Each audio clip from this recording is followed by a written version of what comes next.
Reveline. Chef po ako dito sa Spain.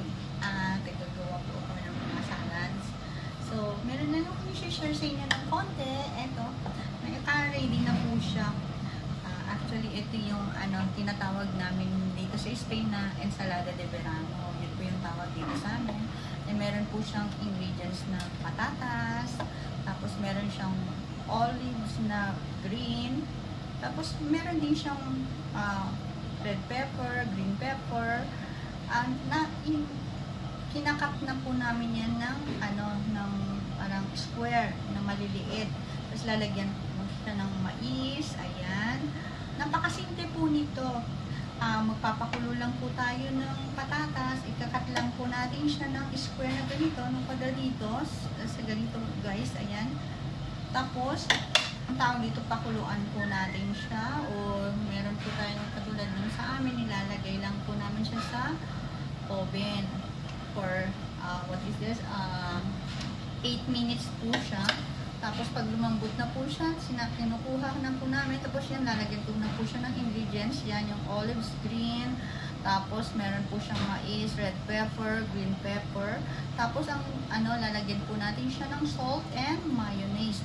Ang tawag po namin dito ay ang ensalada de verano, guys. Ayan. Pero alam nyo po, kasi nga, minsan po pwede rin nyo pong lagyan po yan ng boiled egg.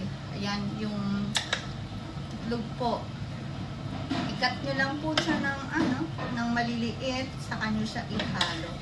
Ayan guys, ihahalo po natin siya ng ganyan. Tapos ready na po yan para sa ating buffet.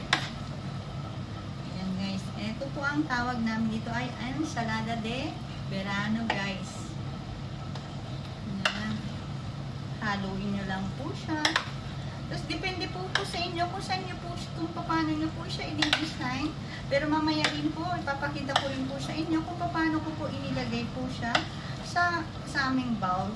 Para paglabas niya dun sa, sa buffet, maganda po siyang tingnan at kaaya-aya po siyang kainin. Sabi nga po nila, yung presentation, nakakaakit po yan sa ating mga cliente guys. Ayan. Haluin lang po natin ng haluin hanggang sa mag-mix yung yung mayonnaise at saka yung mga patatas. Okay, thank you guys for watching and God bless and happy Sunday po sa ating lahat. I'm Pantry Chef Reveline. Bye-bye from Spain.